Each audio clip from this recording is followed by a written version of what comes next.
मला वाटतं त्या पक्षाचं काय होईल ते त्यांचा अंतर्गत प्रश्न जरी असला तरी भवितव्य चांगलं दिसत नाही. दोघांची युती, दोन भावांची युतीवर परिणाम होईल. नाही, दोन भाव कुठे एकत्र राहिलेत आता? ते कॉर्पोरेशन पर्यंत होतं, आता तुम्हाला ते कुठं दिसत आहे ते? म्हणून कॉर्पोरेशन झाली, युती संपली. ठीक. सुनेत्र पवार, आता बारामतीची निवडणूक, आता प्रचार आणि या सगळ्या गोष्टी सुरू झाल्या. अखेर सगळंच पवार कुटुंब एकत्र येत आहे आणि प्रचारात उतरणार आहे असं चित्र आहे. शरद पवारांनीही पाठिंबा, त्यांच्या पक्षाने पाठिंबा सगळंच दर्शवलं आहे. हे बघा, दुर्दैवाने अजितदादाचा मृत्यू झालेला आहे. त्याच्यानंतर त्यांच्या पत्नीने हे निवडणूक लढवताना या सगळ्या इमोशनली गोष्टी त्याच्यात असतात आणि अशा वेळेला सर्वांनी त्यांना साथ दिली पाहिजे. आणि त्यासाठी जर पवार कुटुंब एकत्रित येत असेल तर चांगली गोष्ट आहे. म्हणजे ही निवडणूक ही अजितदादासाठी श्रद्धांजली आहे. म्हणून ही निवडणुकीमध्ये सर्वांनी एक दिलाने काम करावं असं सर्वांचाच मत आहे आणि त्यात पवार कुटुंब एकत्र आल्याचा आम्हाला आनंद आहे. यामध्ये असं नाही दिसत आहे तुम्हाला की सुप्रिया सुळे असतील किंवा रोहित पवार असतील ते थोडं अधिकच स्वतःहून पुढाकार घेऊन काहीतरी करण्याचा प्रयत्न करतायत किंवा दाखवण्याचा प्रयत्न? सुप्रिया सुळे असेल, रोहित पवार असतील, हे दरवेळेला अतिउत्साहातच समोर येत असतात आणि म्हणून ते याच्यातही आता याच्याशिवाय पर्याय नाही हे त्यांनाही माहिती आहे. म्हणून त्यांनी सुद्धा याला पाठिंबा दिलेला आहे. खरं म्हणजे आता याच्यामध्ये जास्त राजकारण न करता सुनेत्रा वहिनी निवडून आल्या पाहिजेत आणि त्यांनी ह्या राजकारणामध्ये त्यांचं दमदार पाऊल टाकलं पाहिजे अशा त्यांना आमच्या शुभेच्छा आहेत. खासदार श्रीकांत शिंदे गेली काही दिवस दौरा करताय महाराष्ट्राचा. बऱ्याच ठिकाणी त्यांना असं धुसफूस पाहायला मिळाली. धाराशिवमध्ये झालं, सोलापूरमध्ये झालं. सोलापूरमध्ये तर त्यांनी कार्यकारिणी बरखास्त करून टाकली आहे. एकूण राज्यात शिवसेने पक्षांतर्गतच धुसफूस दिसते म्हणून अशी कारवाई करावी लागली. नाही, असं नाही आहे. एकनाथ शिंदे साहेबांनी उठाव केल्यानंतर पहिल्यांदा राज्य पातळीवर पक्ष मजबूतीचं धोरण आम्ही स्वीकारलेलं आहे आणि मग हा मधला कालावधी जो 2.5-3.5 वर्षाचा जो होता त्याच्यामध्ये पक्षाच्या कार्यकर्त्याशी थेट संवाद हा साधला गेला नव्हता. त्यासाठी एकनाथ शिंदे असतील, इतर नेते असतील, यांना एकनाथ शिंदे साहेबांनी श्रीकांत शिंदे आणि इतर नेत्यांना सगळ्या महाराष्ट्रभर दौरे करायला सांगितले. कार्यकर्त्याचं मत जाणून घेतलं पाहिजे, कार्यकर्त्याशी संवाद असला पाहिजे. ठीक आहे, काही ठिकाणी अडचणी आहेत, काही ठिकाणी एकमेकाच्या विरोधात बोललं जातं, काही ठिकाणी एकमेकाच्या विरोधात यांनी काम केलं नाही, यांनी असं केलं नाही हे सांगितलं जातं. त्याच्यावर पर्याय काढता येतो. परंतु कार्यकर्ता जर बोलणार नाहीच तर सर्व अलबेल आहे समजून जर चालला तर तो पक्षासाठी घातक असतो. म्हणून कार्यकर्ता मनातलं जी खतखत आहे ती बाहेर आली पाहिजे आणि त्यानुसारच श्रीकांत शिंदे हे एकनाथ शिंदे साहेबांना विचारून योग्य तो निर्णय त्या ठिकाणी घेत आहेत. म्हणजे मांजरांचं वाक्य तुम्हाला ऐकून दाखवतो.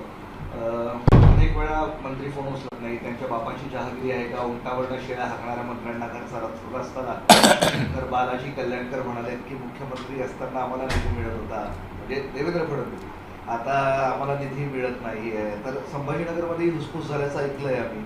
हे ओव्हरऑल सगळीकडे सुरू आहे असं हे तर सत्य आहे. असं नाही, बांगराने जे वाक्य वापरलंय ते मंत्र्यांना अनुसरून काही एखाद्या मंत्र्याबद्दल त्यांचा राग असू शकतो, परंतु पक्षामध्ये असं कोणी नाही आहे. प्रत्येक आमदारच काय, कार्यकर्त्याचा फोनसुद्धा उचलला गेला पाहिजे, त्यांनासुद्धा रिस्पॉन्स दिला पाहिजे. सगळेच कामं होतील हे कोणीही गृहीत धरत नाही. ते 10 कामं असतील तर 2 तरी झाली पाहिजे अशी अपेक्षा कार्यकर्त्यांची किंवा आमदारांची असते. म्हणून त्यांनी ती उघडपणे त्यांची भूमिका मांडली आणि त्याची दखल शिंदे साहेबांनी घेतलेली आहे. त्यांना त्यांचे बोलायचा टोन वेगळा असतो, मांडायचं वेगळं असतं. म्हणून या सगळ्या गोष्टी हे एकनाथ शिंदे साहेबांच्या कानावर जातात. याच्यानंतरसुद्धा हा सगळा आढावा झाल्यानंतर पुन्हा एकनाथ शिंदे साहेब या सर्व नेत्यांची एकत्रित बैठक घेणार आहेत आणि योग्य त्या सूचना देणार आहेत. संभाजीनगरमध्ये पण सर्व पक्षविरुद्ध आपण अशी भूमिका मांडली गेली जाईल असं नाही. कोणी एखाद्याने बोललं म्हणजे पक्ष आणि कोणी एखाद्याच्या विरोधात बोललं म्हणजे तो अपक्ष, असं काही होत नसतं. ते सगळ्यांनी आपली भूमिका मांडली पाहिजे, हा त्याच्या मागचा दृष्टिकोन आहे. आणि कोणी भूमिका मांडली म्हणून ते सगळं सत्य मानून सुद्धा पक्ष पुढे चालत नसतो. त्याची निश्चित चौकशी केली जाते आणि योग्य तो निर्णय घेतला जातो. पैसे आहार आहे म्हणून चर्चेत आलेलं एमआयच्या नगरसेवकासह सगळ्यांचं जात प्रमाणपत्र अवैध ठरवण्यात आले. तहसीलदार उमेश पाटलांनी तसा अहवाल सादर केला. नगरसेवक पद धोक्यात आला. निवडणूक लढवताना जे काही जात पडताळणीकडे आपल्याला आपले पुरावे दाखल करावे लागतात त्याची पावती घेऊन निवडणूक लढवणे आणि 6 महिन्याच्या आतमध्ये त्या जात पडताळणी समितीचा अहवाल जो येईल त्यानुसार त्यांच्या नगरसेवक पद कंटिन्यू राहील का डिस्क्वालिफाय होतील हे ठरतं आहे. म्हणून जर त्यांचा अहवाल तहसीलदार जात पडताळणी समितीचा आला असेल तर निश्चितच त्यांचं नगरसेवक पद हे गेल्याशिवाय राहणार नाही. महिला आयोग आणि अर्थ खाते राष्ट्रवादीकडे राहणार अशी माहिती एका वरिष्ठ नेत्याने दिली राष्ट्रवादी. याच्या संदर्भात चर्चा झालेली नाही आहे. निश्चितच वरिष्ठ नेते जे आहेत देवेंद्र फडणवीस असतील, एकनाथ शिंदे असतील आणि सुमित्रा वहिनी असतील हे सगळ्या एकत्रित बसून हा निर्णय घेतले. भंडाऱ्याच्या कशाला भरत आढळल्याची माहिती, भंडाऱ्याच्या कशाला भरत आढळल्याची माहिती, त्याबद्दल कल्पना नाही. एक हिंदी भाषिक खूप जास्त रिक्षा ड्रायव्हर, टॅक्सी ड्रायव्हर मुंबईमध्ये आढळून येतात. सातत्याने अशा तक्रारी होत्या. त्यामुळे आता परवाना देतानाच मराठी बोलणं, मराठी येणं अनिवार्य आणि गाडीत बसताही मराठी बोलावं असा निर्णय राज्य सरकारने घेतलाय. स्वागतही होतोय, विरोधही होतोय. हे बघा, ज्या राज्यामध्ये आपण राहतो ना त्या राज्याच्या भाषा आल्या पाहिजे हे धोरण सगळ्यांचंच आहे.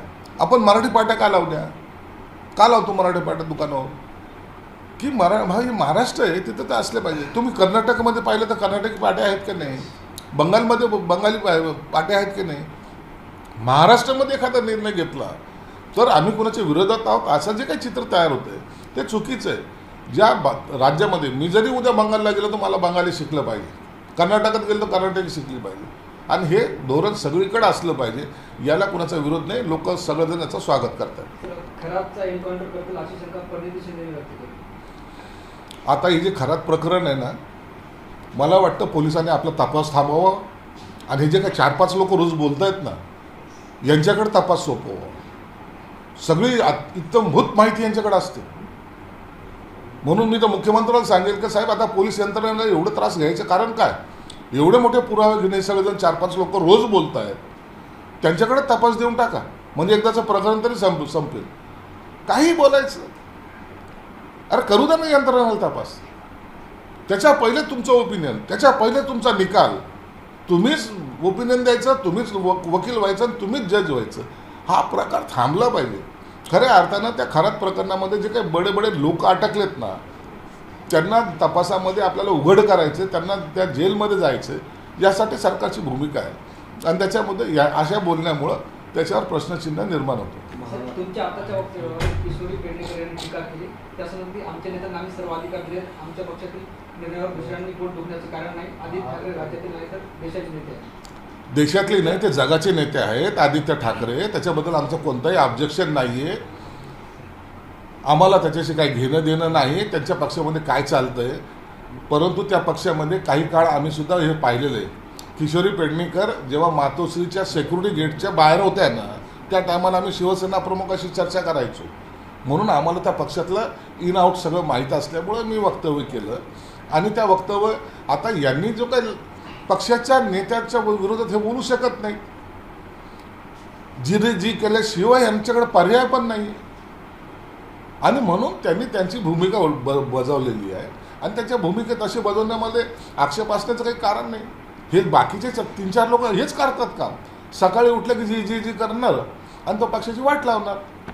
मंत्रालयाला दहशतवादी हल्ल्याचं धोका आहे. सुरक्षा व्यवस्था अचानक वाढवण्यात आली आहे. सगळे कमांडो आणि ते सगळं वेढा घातलेलं आहे अशी माहिती आहे. अतिरेक्याच्या हालचाली वाढल्या असेल तर असा हा पोलिसांचा गुप्त रिपोर्ट आला असावा सरकारकडे. हे अशा अचानक सुरक्षा वाढवल्या जात नाही. काहीतरी गांभीर्य त्यात असेल म्हणून त्याच्यासाठी ही सुरक्षा वाढवण्यात आलेली आहे आणि निश्चितच याचे काही धागेदोरे असतील तर पोलीस त्याच्यात तपास करत असावा. निवृत्त न्यायमूर्ती अनंत बदर यांच्या समितीने अनुसूचित जमातीच्या उपवर्गीकरणासंदर्भात दिलेला जो अहवाल आहे तो प्रकाशित होण्यापूर्वीच शासनाने आता मत मागवले, सूचना मागवल्या आणि ते जे 5 दिवस दिले होते त्याची देखील आता पुढं 30 एप्रिलपर्यंत मुदत वाढली. बदर समितीचा जो अहवाल आला होता त्यावेळेला मी कॅबिनेटमध्ये सुद्धा सांगितलं होतं की अनेक लोकांनी हरकती घेतलेल्या आहेत, त्याची सुनावणी झाली पाहिजे. म्हणून मुख्यमंत्री महोदयाने ते 1 महिन्याचा कालावधी त्या चीफ सेक्रेटरीच्या अध्यक्षतेखाली एक समिती नेमून त्यांना दिला होता. 15 तारखेपर्यंत सजेशन ऑब्जेक्शन घ्यायचे ही टाईम होता.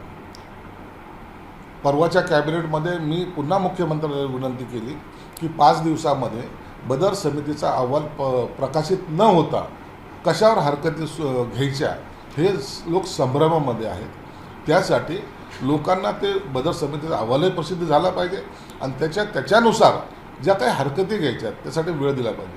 तर माननीय मुख्यमंत्र्यांनी माझ्या सूचना मान्य करून हा 15 दिवसाचा कालावधी वाढवून दिलेला आहे. यामध्ये तो अहवालसुद्धा प्रसिद्धी होईल आणि त्याच्या सूचना हरकती घेऊन त्याच्यानंतर त्याच्यावर हिअरिंग घेऊन नंतर तो अहवाल शासनाकडे पुन्हा कॅबिनेट समोर येईल. रुपाली चाकणकरांनी एक पोस्ट केली त्यासं म्हणजे की 28 दिवस झाले माझ्यावरील आरोपाचे कोणीही पुरावे दिले नाहीत.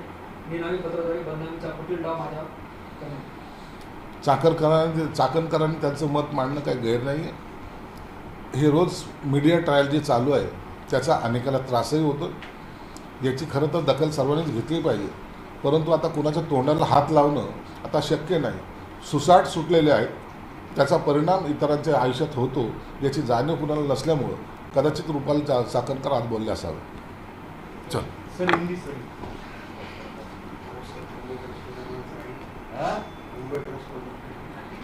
सर 1 मई से जो है पूरे महाराष्ट्र में रिक्शा चालक हो या टैक्सी चालक हो सबको मराठी में व्यवहार करना अनिवार्य कर दिया गया है. 1 मई से सभी महाराष्ट्र के लोगों ने मराठी में, जो रिक्शा चालक है उन्होंने मराठी में बात करना चाहिए. ये जो निर्णय निकाला है सरकार ने उसका हम स्वागत करते हैं. जो भी स्टेट में आप रहते हो उस स्टेट की भाषा आपको आना चाहिए, ये कोई गैर नहीं है. आप बंगाल में जाओ बंगाली बोलना पड़ता है, कर्नाटक में जाओ कर्नाटकी बोलना पड़ता है. वहाँ के कोई भी शॉप देखो, कोई भी कुछ भी चीज़ देखो, वो उनकी भाषा में रहता है. तो महाराष्ट्र ने ये किया है तो कोई गलत काम नहीं किया. महाराष्ट्र में जो भी लोग रहते हैं, आज भी देखो मुंबई में सब मराठी दुकानों पे मराठी नाम का बोर्ड लगा है.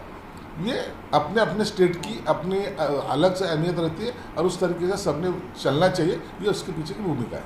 नगर सेवक एमआईएम की नगर सेविका शहर शेख इन्होंने जाली दस्तावेज पर कास्ट सर्टिफिकेट पे प्रस्तुत की है जिसके कारण उनका नगर सेवक पद रद्द हो सकता है.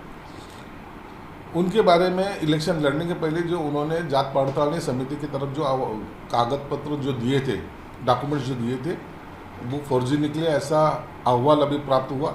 अगर वो गलत है तो उनका नगर सेवक पद जाएगा ज़रूर.